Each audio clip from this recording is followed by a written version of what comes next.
Now we will discuss about group 17 elements. So group 17, it consists of fluorine, chlorine, bromine, iodine and astatine. These are collectively known as halogens. In Greek, halo is nothing but salt. Genes means born. So these are the salt producers, that is why they are called as halogens. The halogens are highly reactive, non-metallic elements, and here in this group astatine is a radioactive element.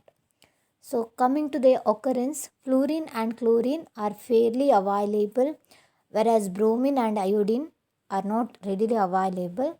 Fluorine is present mainly as a insoluble fluorides, that is calcium fluoride, cryolite, that is sodium aluminum hexafluoride, etc. So it is also present in smaller quantity in soil, river water, plants and bones and the teeth of animals. So their general properties, the general electronic configuration is Ns2 Np5. For example, fluorine atomic number is 9. So 1s2, 2s2, 2p5. So 5, 6, 7, 8, 9. So that is a general electronic configuration. Then atomic and ionic radii. The halogens have the smallest atomic radii in the respective periods due to the maximum effective nuclear charge. And the atomic radius of fluorine, like other elements of the second period, extremely it is small. And atomic radius as well as ionic radius, it increases down the group because there is an increase in the number of shell. So as the atomic number increases, as we move down the group, atomic as well as ionic radii also increases. Next, ionization enthalpy. The halogens have very little tendency to lose electron because see the electronic configuration is Ns2 Np5. So if they get one electron, they will attain the stable electronic configuration. So that is why they have very less tendency to lose the electron. So thus they have a very high ionization enthalpy. So due to the increase in size, ionization enthalpy decreases down the group. Then electronegativity.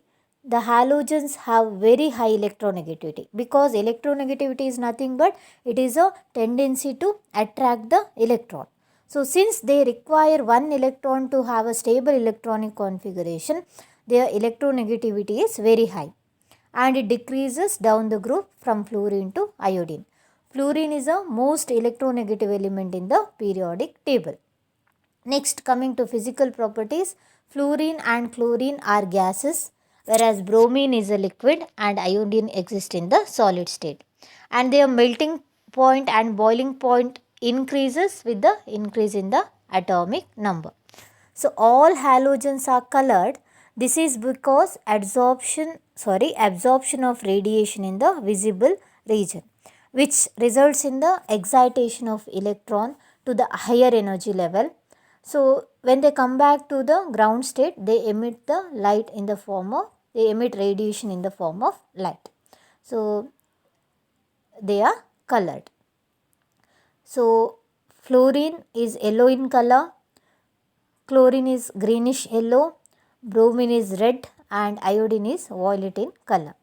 So fluorine and chlorine, they react with the water. Bromine and iodine are partially soluble in water, but they are soluble in the organic solvents such that carbon tetrachloride, carbon disulfide, etc. So next, coming to the chemical properties, the oxidation state. All the halogens, they exhibit the -1 oxidation state. However, some like chlorine, bromine, iodine, they exist in different oxidation state, that is +1, +3, +5 and +7. So depending on the how much electron they can lose, they also exist in the +1, +3, +5 and +7 oxidation state. Then oxidizing power. So oxidizing power is nothing but all the halogens are highly reactive. That is because they have a high electron gain enthalpy and high electrode potential. They react with both metals as well as non-metals to form halides. The reactivity of halogen decreases down the group. As the size increases, their reactivity decreases. So the reactivity of halogen is through their reduction. So higher the electrode potential, higher the reduction tendency, and more reactive is the halogen. So F2, that is fluorine, it is the strongest oxidizing agent. It oxidizes to other halide ion in solution or even in the solid phase. So in general, the halogen oxides halide ions of higher atomic number. For example, here fluorine F2. So it oxidizes the halide ion of higher atomic number. So X may be chlorine, bromine or iodine, because fluorine atomic number is 9. Chlorine, bromine, iodine, they will have a higher atomic number compared to the fluorine. So this fluorine, it can oxidize the halides of the higher halides ion of the higher atomic number. So fluorine will react with X halogen, so it oxidizes, and fluorine will be now F minus and X minus will be converted to X2. So anyway, chlorine can be used to oxidize bromine and iodine.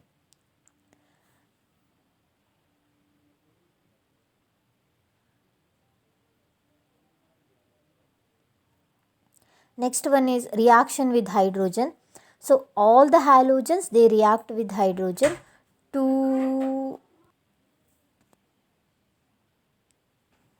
all the halogens react with hydrogen to give hydrogen halides, but the affinity for the reaction with hydrogen decreases from fluorine to iodine. They dissolve even in water to form hydrohalic acids. So the strength of acid is in the order hydrogen fluoride is least, then HCl, then HBr, and then hydrogen iodide. So hydrogen iodide is a stronger acid compared to hydrogen bromide, than hydrogen chloride, than hydrogen fluoride. And the stability of these halides, this decreases down the group. Then reaction with oxygen. So halogens react with oxygen to form many oxides, but most of them are unstable. Fluorine forms two oxides, then one is OF2 and one more is O2F2. But only oxygen difluoride is thermally stable.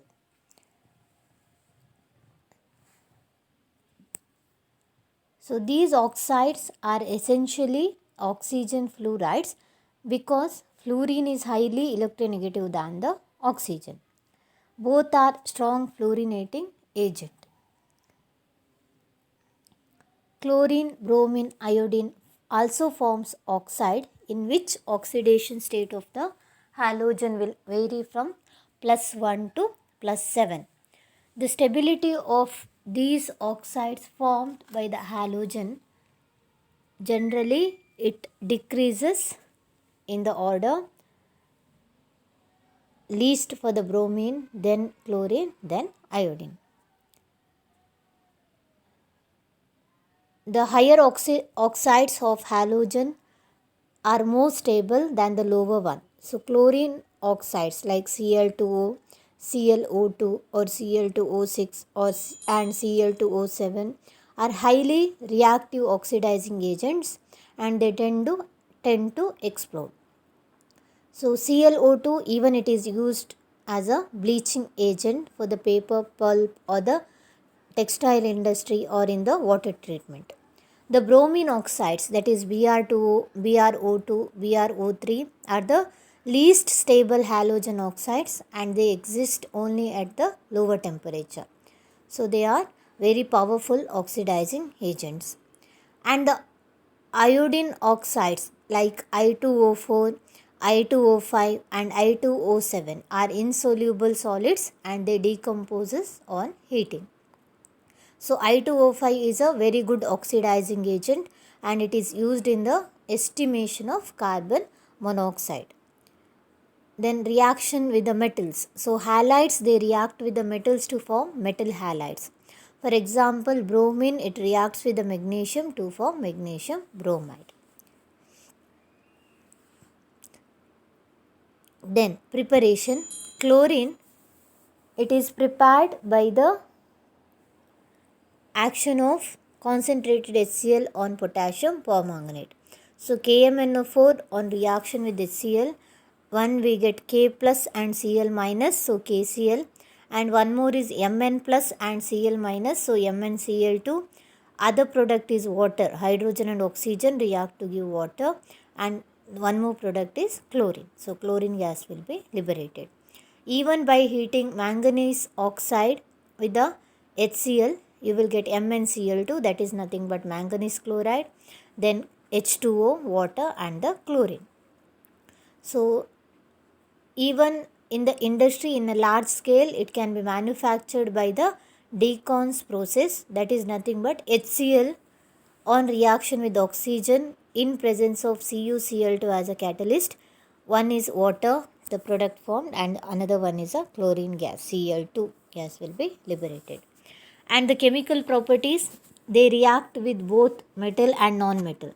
So chlorine on reaction with aluminium, Al3 plus, chlorine minus 1, so charges are different, so you have to interchange the charge and you will get aluminium chloride. Same way sulfur, S8, sulfur is nothing but S8, so that on treating with chlorine you will get S2Cl2. So reaction with hydrogen, a very known reaction, that is chlorine has great affinity for halogen, so it reacts with the chlorine. So hydrogen reaction with the chlorine, the one product what we get is hydrochloric acid. One more hydrogen sulfide, that is nothing but H2S, that on reaction with the chlorine you will get HCl plus sulfur as a side product. Then reaction with ammonia, chlorine even reacts with excess of ammonia to give ammonium chloride and nitrogen gas is liberated. But when we use excess of ammonia, chlorine will give nitrogen trichloride, which is a explosive. So yes, so NH3, so chlorine on reaction with ammonia. So here chlorine is taken in a less amount, so you will get ammonium chloride and nitrogen. So if chlorine is taken in excess, what you will get? We will get nitrogen trichloride, which is a explosive. Then reaction with alkali.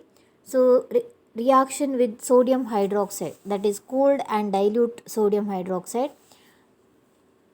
What you will give?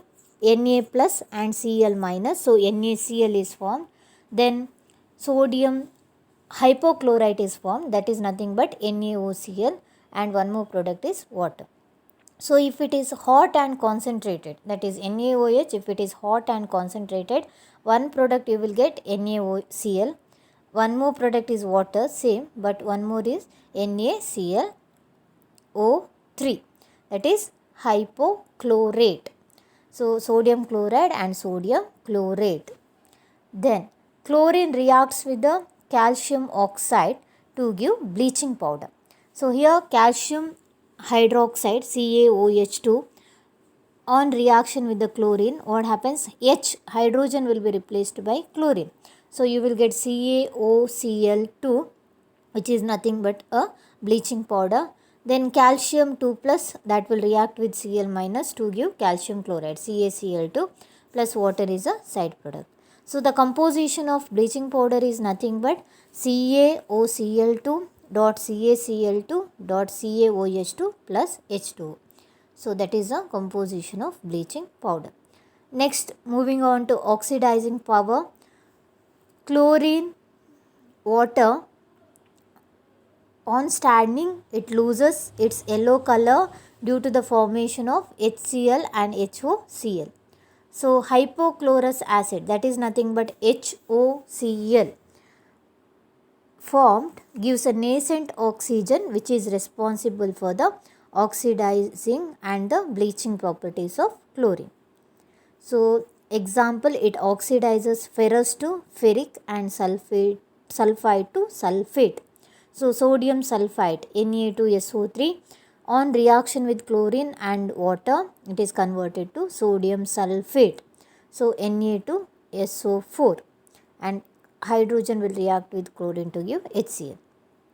It also oxidizes sulfur dioxide to give sulfuric acid and iodine to iodic acid. So sulfur dioxide, that is SO2, on reaction with water and chlorine, you will get H2SO4. So sulfur dioxide, that is oxidized to sulfuric acid.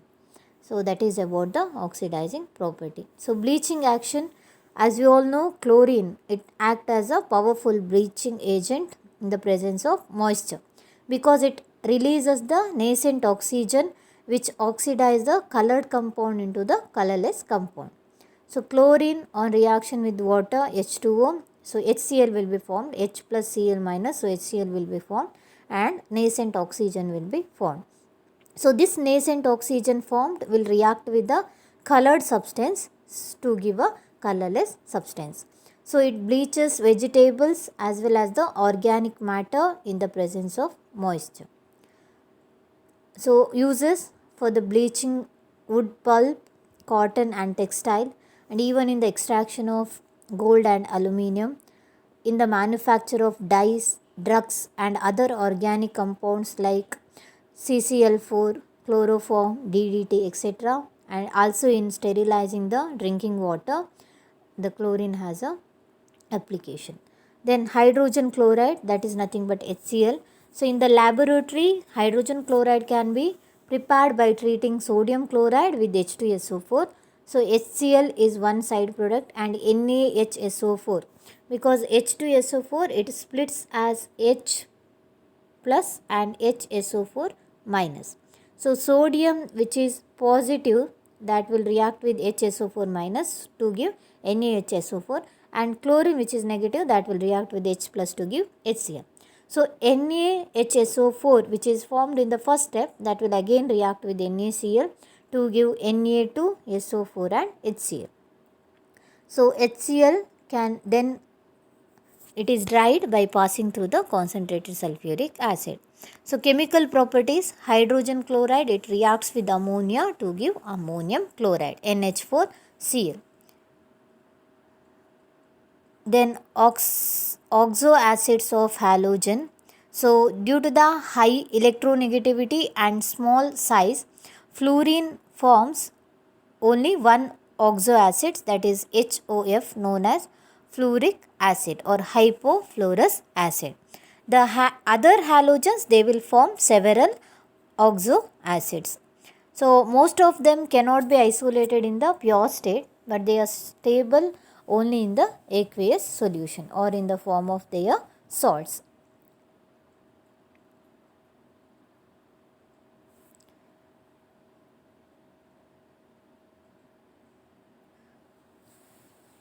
So hypochlorous acid, that is nothing but HOCl.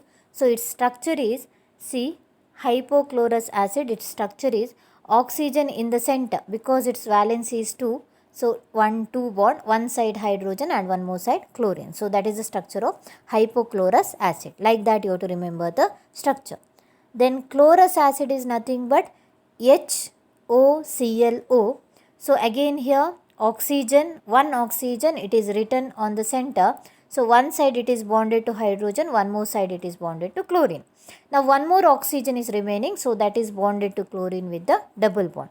So valency, hydrogen valency is 1, satisfied. Oxygen valency is 2, satisfied. Then oxygen again here valency is 2, satisfied. Then chloric acid, that is nothing but HOClO2.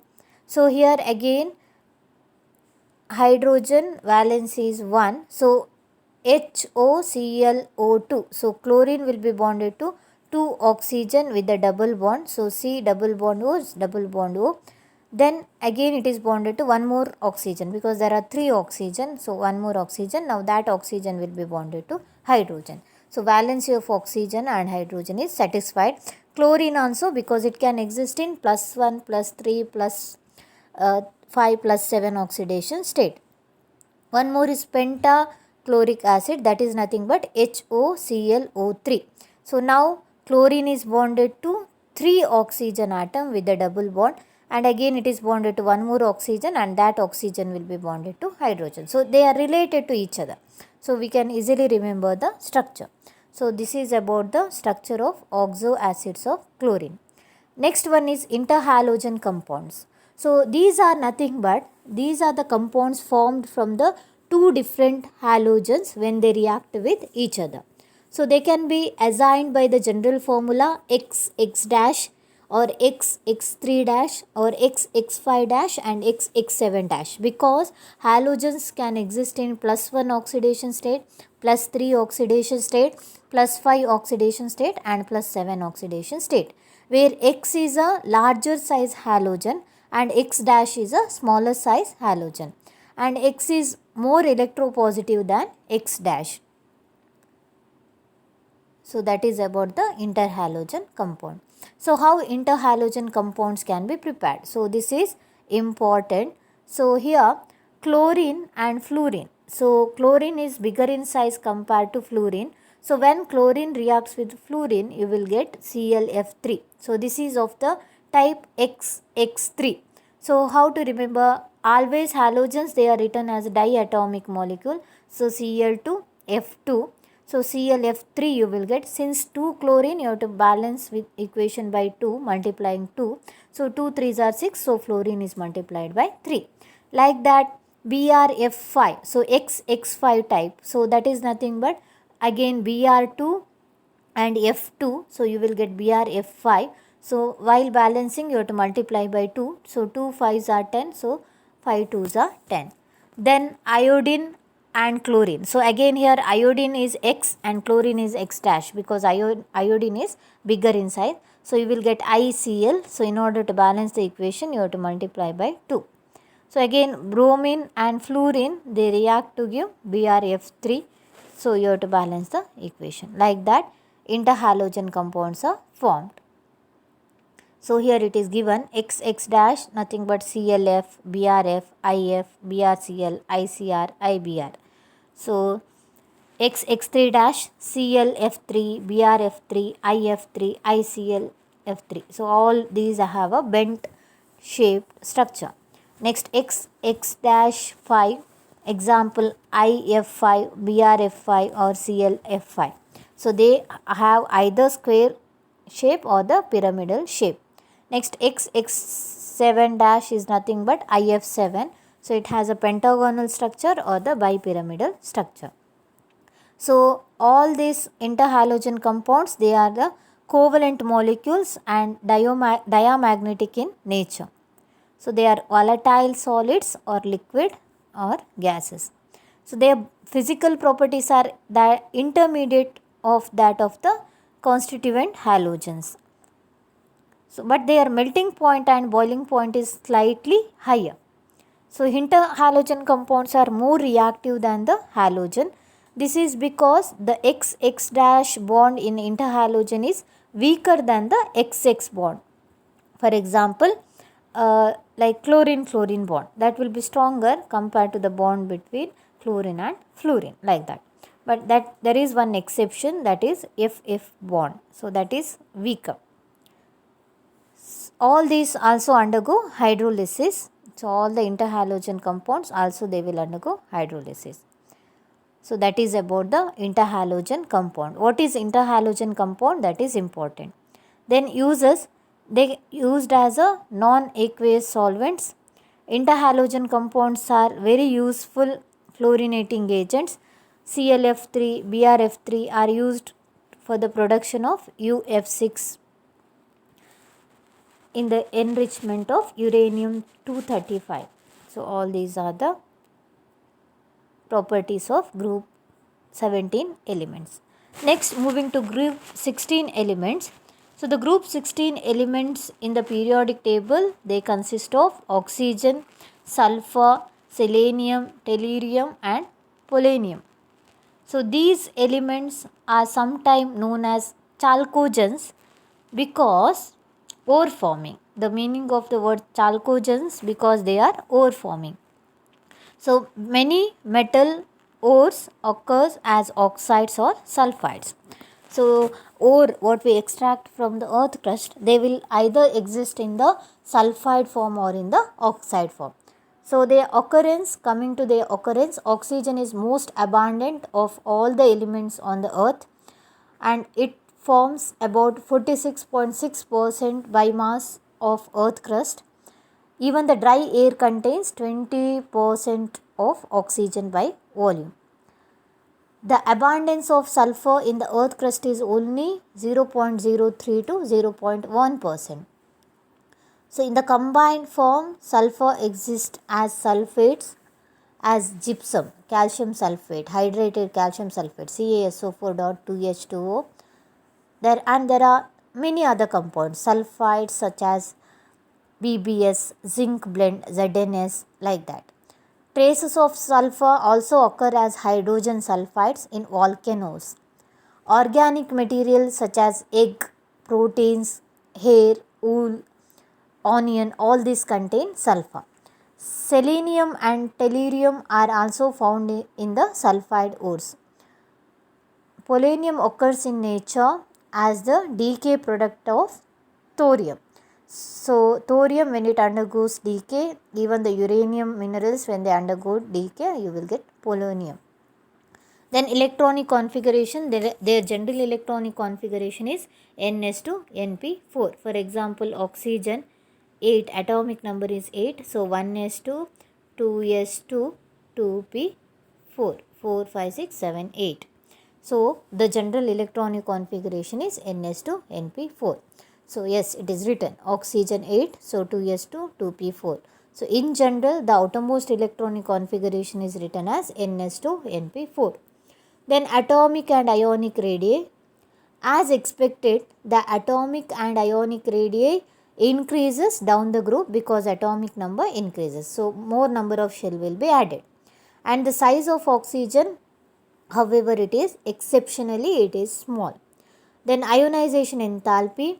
Ionization enthalpy decreases down the group because the distance between the nucleus and the outermost electron increases. So obviously it decreases down the group.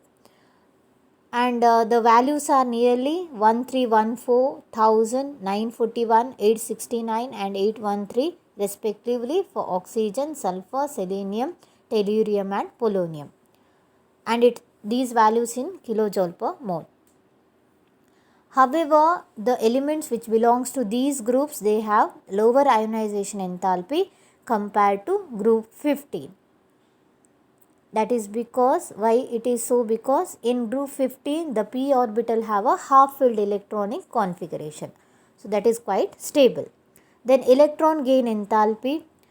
Oxygen atom with a very small size, it has less negative electron gain enthalpy than the sulfur. However, from sulfur onwards, the value of becomes less negative up to polonium. Electronegativity. Then in the entire periodic table, oxygen is a second highest electronegative element. The first one is a fluorine. Within the group, electronegativity decreases as the atomic number increases. So even the metallic character increases from oxygen to polonium. So oxygen is less metallic than the others, tellurium and polonium. Then physical properties. Oxygen and sulfur are non-metals. Selenium and tellurium are metalloids, and whereas polonium is metal. So what do you mean by metalloids? Now selenium and tellurium are metalloids, that is nothing but their properties are in between that of the metal and the non-metal. So polonium is a radioactive element and it is short lived. Its half-life is only 13.8 days. All these elements exhibit allotropy, that means they exist in the different forms. The melting and boiling point increases with the increase in the atomic number. And The difference between the melting point and the boiling point of oxygen and sulfur is relatively very large. That is because oxygen, it exists as a diatomic molecule O2, whereas sulfur, it exists as a polyatomic molecule, that is S8. So melting of oxygen means the breaking of weak bond between the two oxygen atom, whereas melting of sulfur means the sulfur 8 S8, it exists in the ring form. So you have to break the strong covalent bond existing between the atoms in the ring. So next, chemical property, that is oxidation states. So oxygen, sulfur, cerium, tellurium as well as polonium, they available in the various oxidation state, or they exist in the variable oxidation state. The stability of -2 oxidation state decreases down the group, and polonium, it hardly shows -2 oxidation state. The oxygen -2, because 2p4, right, if they gain 2 electron, they will attain a stable electronic configuration, that is 2p6. Since electronegativity of oxygen is very high, it shows the negative oxidation state, that is -2, only except in the case of OF2. In O2F2, oxidation state is +1, because fluorine, it is -2, so oxygen should be +1, so +1 into 2, it will be +2. Other elements also exist in the +4, +2, +6 oxidation state, but +4 and +6 is most common among sulfur, selenium and tellurium. The stability of +6 oxidation state decreases and that of +4 oxidation state increases. Then reactivity with hydrogen. All the elements of group 16, they form hydrides of the type H2E, that where E is oxygen, sulfur, selenium, tellurium, polonium. That means here E will be in the +2 oxidation state. So hydrogen +1, sorry, here E will be in the -2 oxidation state, hydrogen +1. So we will get H2E. So that is about the hydrides. And the melting and the boiling points of water is higher than expected because of the presence of hydrogen bonding in water. And acidic character, it decreases from water, that is H2O to H2TE.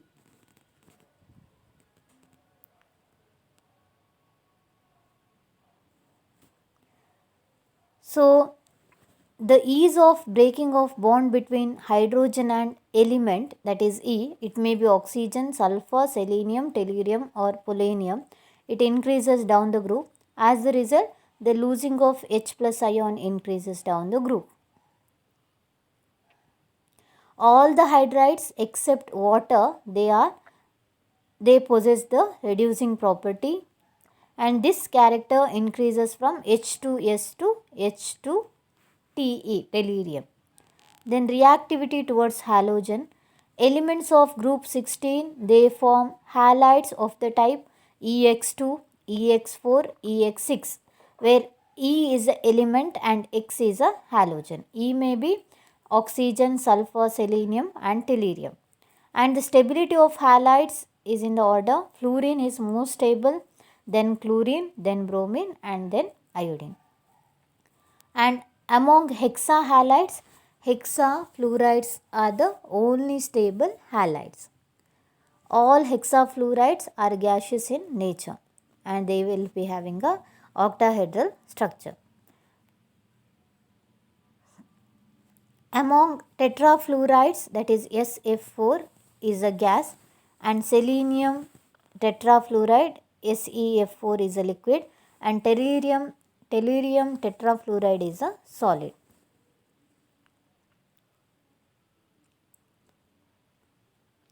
Then reactivity with oxygen. All the elements of group 16, they form oxides with the oxygen of the type EO2, where E is sulfur, selenium, tellurium and polonium. Also they have EO3 types of oxides. For example, ozone. So oxygen combining with O2, so O3 you will get, or sulfur dioxide, SO2. Even sulfur trioxide, SO3. Where ozone and sulfur dioxide is gas, whereas selenium dioxide is a solid, SeO2. Then reducing property of dioxide, it decreases from sulfur dioxide to tellurium dioxide. Besides EO2 type, sulfur, selenium and tellurium also form EO3 types of oxides, that is SO3, TiO3, etc. Both types of oxides are acidic in nature. Then methods of preparation of oxygen. It can be prepared by the thermal decomposition of oxides of metal. For example, silver oxide, Ag2O. So it decomposes to give Ag plus oxygen. Or even by the thermal decomposition of higher oxides like PbO2, lead oxide. So that will give you PbO plus oxygen. Even by the decomposition of hydrogen peroxide, that is nothing but H2O. So it will give H2O plus oxygen. And chemical property, ozone, it acts as a strong oxidizing agent.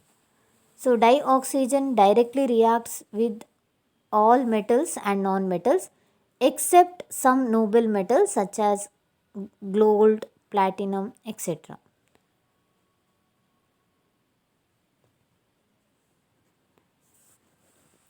Some reactions of dioxygen with metals, non-metals and other compounds are as follows.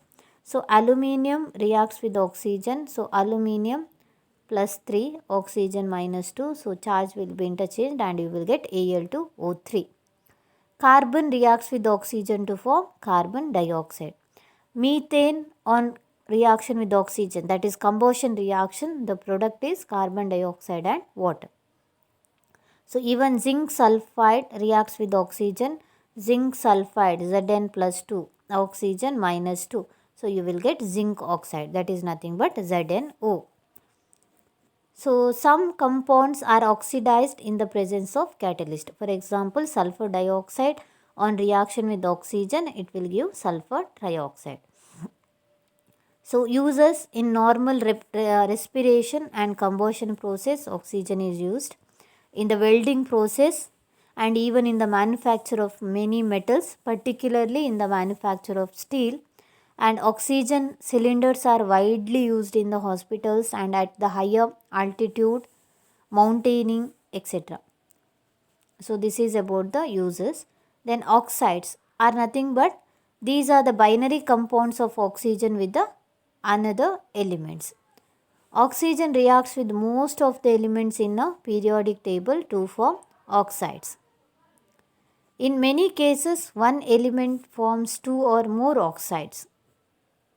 So, based on the classification of an element in one or more oxidation state, the oxides are classified into simple oxide and the mixed oxides. So, simple oxides are nothing but Al2O3, MgO. In mixed oxides, the element will exist in more than one oxidation state. So, Pb3O4. So, 2 Pb atoms are in plus 2 oxidation state and 1 Pb atom is in the plus 4 oxidation state. So, simple means they will exist in only one oxidation state. Mixed oxides means here there will be more than one oxidation state. So, simple oxides are further classified into acidic oxides, basic oxide and amphoteric oxide and neutral oxides. The oxides that combine with the water to give a acid, they are referred as a acidic oxides.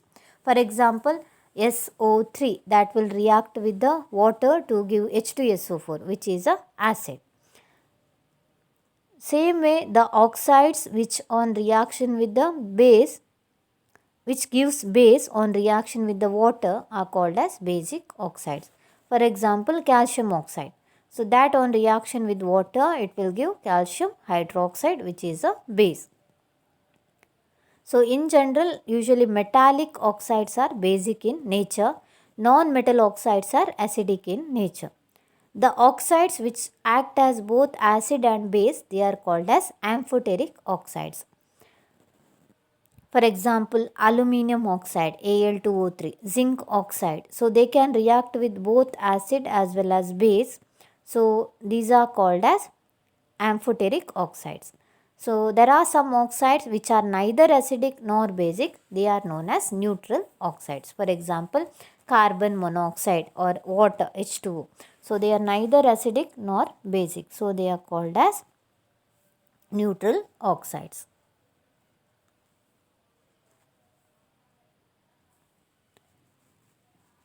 Then about the preparation of ozone.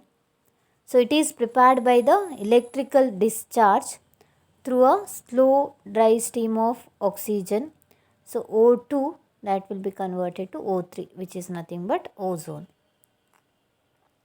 Ozone is a strong oxidizing agent. So due to the easy liberation of nascent oxygen, it acts as a powerful oxidizing agent. So O3 it will splits into O2 plus oxygen, nascent oxygen. So for example, PBS. So in this on reaction with the ozone O3, so ozone act as a oxidizing agent. So PBS will be oxidized to PbSO4. So uses of ozone, it is a germicide, disinfectant, and it is used for the sterilizing water. Also it is used for bleaching oils, and it is an oxidizing agent in the preparation of potassium permanganate. So allotropy of sulfur. So sulfur exists in two allotropic form. One is allorhombic, that is also known as alpha sulfur, and one more is monoclinic, which is known as beta sulfur. Both the are stable at room temperature. So alpha sulfur is more stable compared to the beta, that is rhombic sulfur is more stable at room temperature.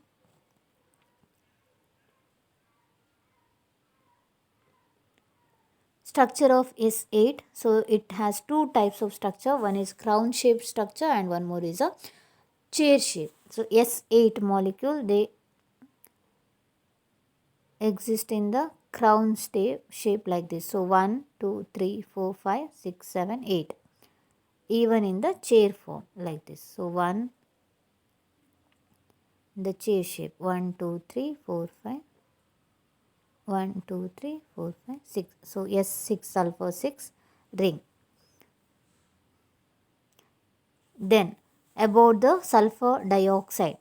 So in the laboratory, sulfur dioxide is generated by treating sulfite SO3 minus with the sulfuric acid, that is H plus. So water will be formed and sulfur dioxide will be formed. So it's a colorless gas and it gives burning of tire smell. It is highly soluble in water. So it liquefiable at room temperature under the pressure of 2 atmosphere. So chemical properties, sulfur dioxide when it is passed through water, it forms sulfurous acid, that is SO2. On treating with H2O, you will get H2SO3, sulfurous acid. And sulfur dioxide, it also behaves as a reducing agent. So it converts F plus 3 ion into F plus 2 ions. So sulfur dioxide in moisture, that is nothing but in presence of water, it reduces ion from Fe plus 3 oxidation state to Fe plus 2 oxidation state. Sulfur dioxide also reacts with chlorine in presence of charcoal to give sulfuryl chloride, that is nothing but SO2 Cl2. Then uses of sulfur dioxide, it is used as anti-disinfectant and preservative. It is also used in the manufacture of industrial chemicals such as sulfuric acid, calcium hydrogen sulfide. Even the liquid sulfur dioxide is used as a solvent to dissolve the number of organic and inorganic chemicals. Then oxo acids of sulfur. So sulfur form number of oxo acids such as H2SO3, H2S2O3, H2S2O5, H2SXO6, where X may be 2 to 5, or H2SO4, H2S2O7, or H2SO5, H2S2O8. So these are unstable and cannot be isolated. For example, H2SO3. So hydrogen, two hydrogen. So sulfur in the middle. So sulfur in the middle.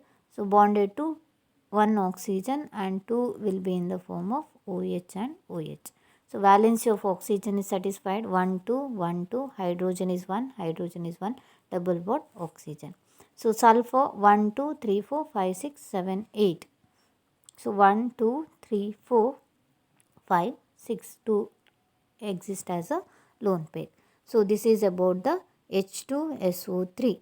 Same way H2SO4, that is nothing but the sulfur, it is bonded to oxygen, then 2 OH, and here also OH.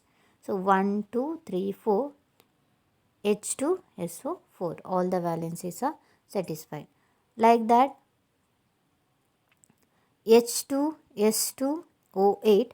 So same way, sulfur is bonded to OO, one oxygen, two oxygen, they are used in the linkage between the two sulfur atoms. So S double bond O OH, and here also H double bond O OH. So total sulfur S2, hydrogen 2, so H2S2 O 1 2 3 4 5 6 7 8, S2O8, like that. So in pyrosulfuric acid, one hydrogen will be used to form bond with the two sulfur atom. So H2, again see sulfur, so here also one sulfur, so oxygen, here also oxygen, so here one OH, one oxygen is used in the bond formation, so double bond O OH. So two hydrogen atom and two sulfur, so H2S2, and 1 2 3 4 5 6 7, 7 oxygen, so H2S2O7. So that is about the oxo acids of sulfur. Then sulfuric acid, so it is most important industrial chemical. So it is the process of preparation of sulfuric acid is very important. So it is prepared using the contact process. So sulfuric acid is manufactured by the contact process, which involves the 4th step. First, what we do is we burn sulfur or sulfide ores in air to generate sulfur dioxide. Then conversion of sulfur dioxide to sulfur trioxide by the reaction with oxygen in the presence of catalyst, that is vanadium pentoxide V2O5. Then adsorption of sulfur trioxide in concentrated sulfuric acid to give oleum, that is H2S2O7. Then dilution of oleum with water to get sulfuric acid. So yes, very important, production of or the manufacture of sulfuric acid by contact process. So first step, we produce sulfur dioxide, that is by the reaction of sulfur with oxygen to give sulfur dioxide, SO2. So sulfur dioxide is purified by removing the dust or by other impurities. So this is the first step. So next step, we convert sulfur dioxide into sulfur trioxide by treating with the oxygen. So SO2, on treating with oxygen, it is converted to sulfur trioxide, that is SO3. So 2 2s are 4. So here only 3. So in order to balance the equation, let us multiply by 2. So 2 3s are 6. Here also you have to multiply by 2. 2 2s are 4 plus 2 6. So equation is balanced. So this is a second step, and it involves vanadium pentoxide as a catalyst. Next, step 3, that is absorption of sulfur trioxide in concentrated H2SO4. So, it is a direct reaction.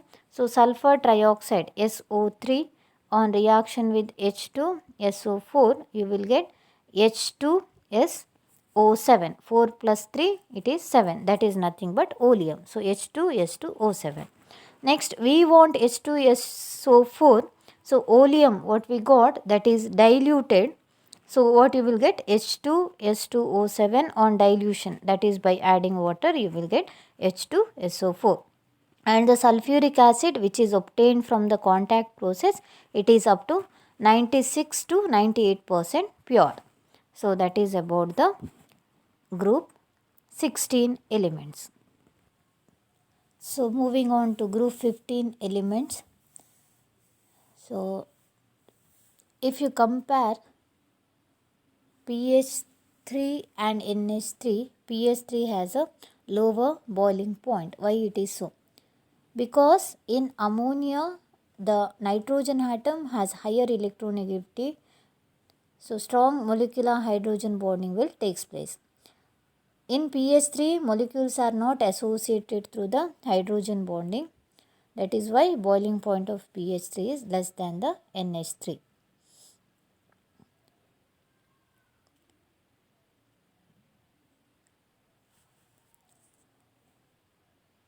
So, in periodic table, group 15 elements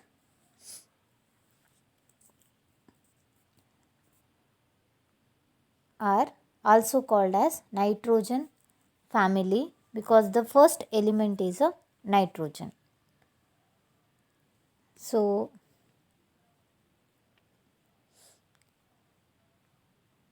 it includes nitrogen, phosphorus, arsenic, antimony and bismuth. And the P block elements, they are also called as representative elements.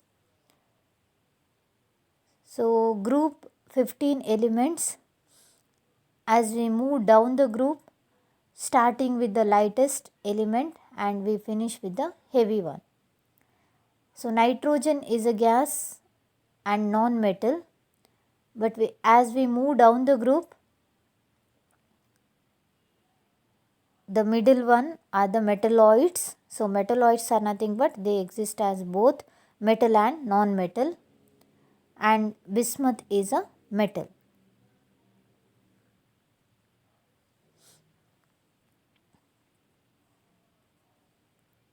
So, electronic configuration. So, the general electronic configuration of group 16 element is Ns2 Np3. So, since there is 3 electrons in the p orbital, which is a half filled electronic configuration, so group 15 elements are quite stable compared to the group 16 elements. So, the s orbital in group 15 is completely filled, whereas p orbitals is half filled. So, that makes their configuration extra stable. So, atomic and ionic radii. So, what happens to the atomic and ionic radii? As we move down the group, it increases because new shell will be added.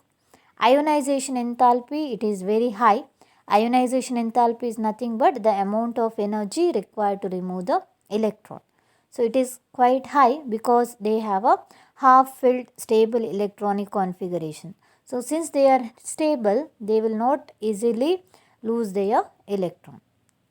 So, that is about the ionization enthalpy. So, ionization enthalpy, it decreases down the group. Electronegativity. So, electronegativity value also decreases down the group with the increase in the size. Then physical properties. All the elements of this group exist as a polyatomic molecule. Nitrogen is a gas, but as we move down the group, there is a significant increase in the metallic character. Nitrogen and phosphor are non-metals. Then arsenic and antimony are metalloids. That means their properties are in between the metal and the non-metal, and bismuth is a metal. So, boiling point also, increases down the group. Except nitrogen, all other elements, they will have a allotropes. So coming to the chemical properties, they have a general electronic configuration of NS2, NP3. So they can either lose 5 electrons or they can gain 3 electrons. So the common oxidation state is +3, -3 and +5. So with the increase in the with the decrease in the ionization enthalpy and electronegativity, as the atomic radius increases, their tendency to gain 3 electron creates -3 oxidation state. Bismuth hardly forms any compounds with the -3 oxidation state. So as we move down, the stability of +5 state decreases and that of +3 state increases.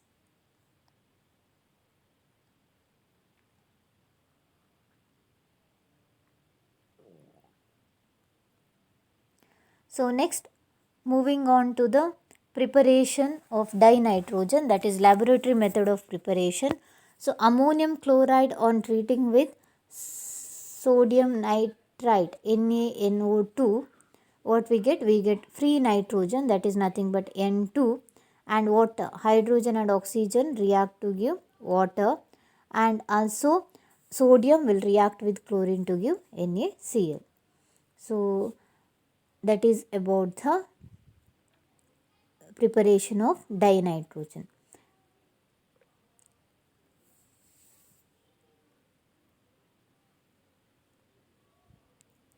Then nitrogen has two stable isotopes, that is N14 and N15. So nitrogen is less reactive at room temperature because of the high bond enthalpy. So nitrogen, it can react with lithium to form nitrogen. The oxidation state is +3, lithium -1. Lithium +1, nitrogen -3. So you will get compound of the type Le3N. So same way magnesium and nitrogen also reacts to give the compound of the type Mg3N2. So dinitrogen also combines with dioxygen to form nitric oxide, that is nothing but NO. Then uses of dinitrogen, it is used in the preparation of ammonia and the other industrial chemicals containing nitrogen. So liquid nitrogen is also used as a refrigerant to preserve biological materials and the food items. It also finds use to create a inert atmosphere. So this is about the dinitrogen. Next we'll move on to the important concept, that is manufacture of ammonia by Haber's process. So here the condition is important and it is manufactured by very simple method, that is nitrogen on reaction with hydrogen H2, what you will get? You will get NH3, that is nothing but ammonia. So balancing the equation, you have to multiply by 2, so 2 3s are 6, so here you have to multiply by 3, very simple. So this is a process of manufacture of ammonia by Haber's method. So ammonia is present in very small quantities in air. Okay, so here in the preparation of ammonia by Haber's process, high pressure and low temperature is favored for the preparation of ammonia. And other condition is pressure you have to maintain about 200 into 10 to the power 5 Pascal and temperature around 700 Kelvin, and you have to use a catalyst such as iron oxide with the small amounts of aluminum oxide Al2O3 or K2O as promoters.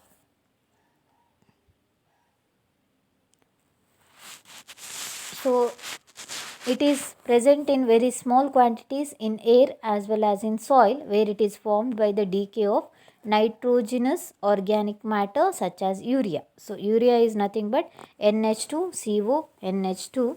So that decomposes to give ammonia NH3. So ammonia is even prepared in the laboratory from the ammonium salts such as ammonium chloride. So when ammonium chloride is treated with calcium hydroxide, you will get ammonia NH3. and Ca will react with Cl to give calcium chloride, and water will be the one more side product. Same way, ammonium sulfate on reaction with sodium hydroxide, you will get NH3, ammonia plus water and sodium sulfate. That is nothing but Na plus SO4 2 minus. So charge will be interchanged, so you will get Na2SO4. Then chemical property, ammonia is gas is highly soluble in water. So its aqueous solution, that is its solution in water, is weakly basic due to the formation of OH minus ion. So ammonia in water, it produces NH4 plus. So it forms ammonium salts with the acid, like NH3 on reaction with HCl, you will get ammonium chloride, or NH3 on reaction with H2SO4, that is sulfuric acid, you will get ammonium sulfate. So as a weak base, it also precipitate hydroxides of many metals from their solution. So zinc sulfate on reaction with ammonium hydroxide, you will get zinc hydroxide and ammonium sulfate as a side product. So uses of ammonia. Ammonia is used in the manufacture of various fertilizers, that is especially nitrogenous fertilizers like urea, ammonium phosphate, ammonium sulfate. Even it is used in the manufacture of some inorganic nitrogen compounds such as nitric acid. So liquid ammonia is also used as a refrigerant, and 5 to 10% of ammonia in water is used as a general purpose of cleaner for many surfaces, and antimicrobial agent for the food products. So NH3, it acts as a Lewis base because it has a pair of electron which is available for the donation. So NH3, even it can act as a Lewis base.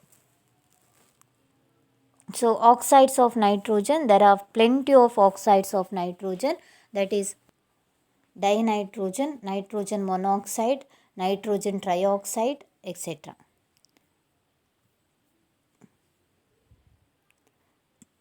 Then about the laboratory method of preparation of nitric acid.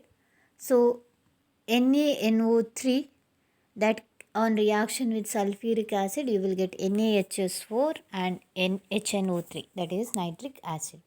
Then very important, that is manufacture of nitric acid by the Ostwald's process, very important. So here this method involves the catalytic oxidation of ammonia by the atmospheric oxygen. So here the catalyst used is platinum, and the reaction is carried out at the temperature of 500 Kelvin and the pressure is around 9 bar.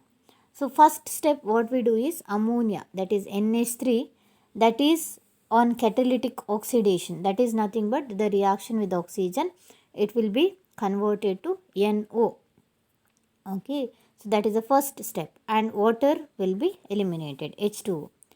Next step, the nitric oxide which is formed in the first step, that will be converted to nitrogen dioxide, that is NO2 by reaction with the oxygen.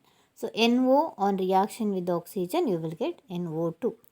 So we want now HNO3. So how you can get HNO3? That is because nitrogen dioxide, when it is dissolved in water, the NO2 will be converted to HNO3. So that is about the preparation of nitric acid, HNO3, by the Ostwald process. So chemical properties. In aqueous solution, nitric acid behaves as a strong acid to give a hydronium ion and the nitrate ion. So HNO3, it will give one hydrogen to water to form hydronium ion and NO3 minus ion. So nitric acid, it is a strong oxidizing agent and it oxidizes most of the metals except the noble metals such as gold, platinum.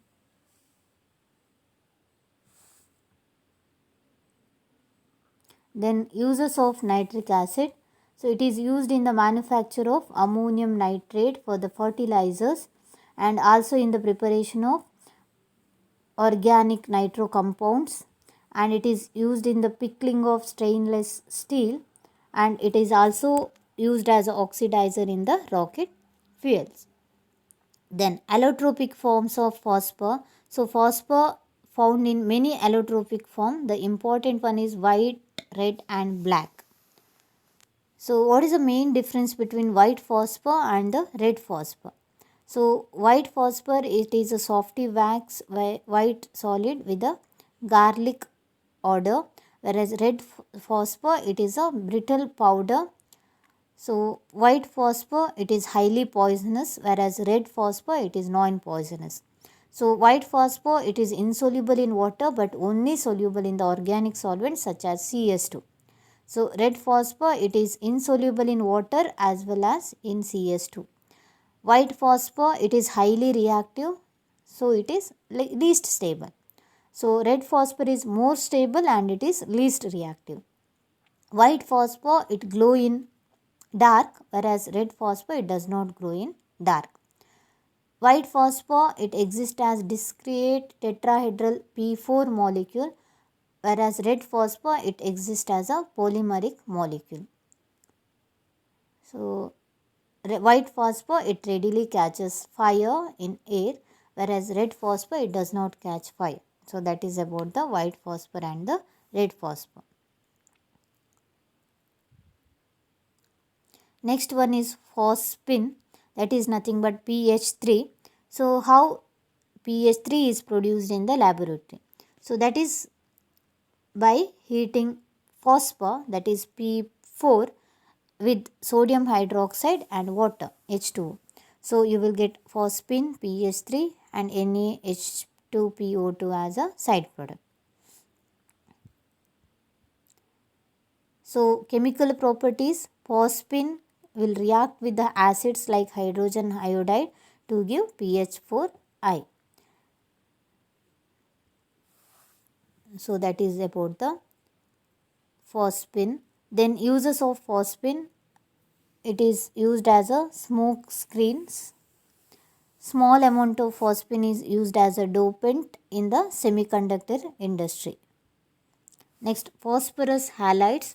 So phosphorus halide, one is phosphorus trichloride, that is nothing but PCl3, and one more is phosphorus pentachloride, that is nothing but PCl5. So phosphorus trichloride, it is paired by treating phosphor and chlorine, so you will get PCl3. It is also prepared by treating phosphor with the thionyl chloride, so you will get a phosphorus trichloride, that is nothing but PCl3. When phosphor is treated with thionyl chloride, you will get PCl3 plus sulfur dioxide as side product and S2Cl2 as a side product. So PCl3 structure is phosphor is bonded to 3 chlorine atom.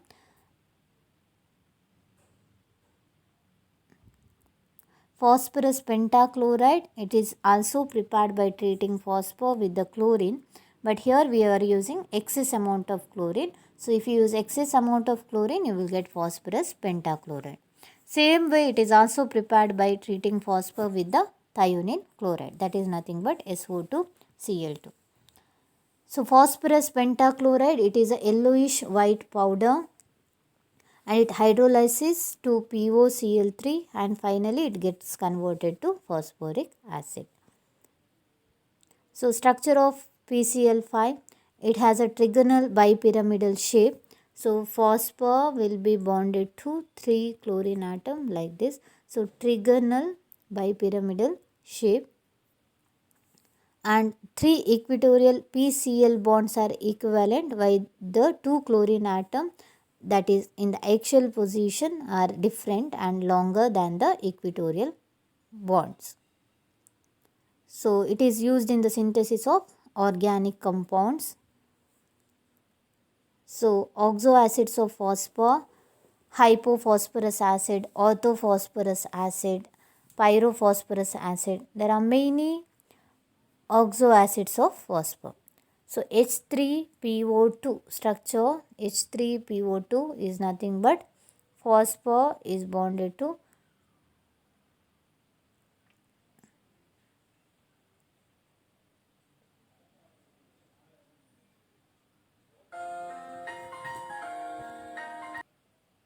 so H3PO4, so H3P4 oxygen atom like this.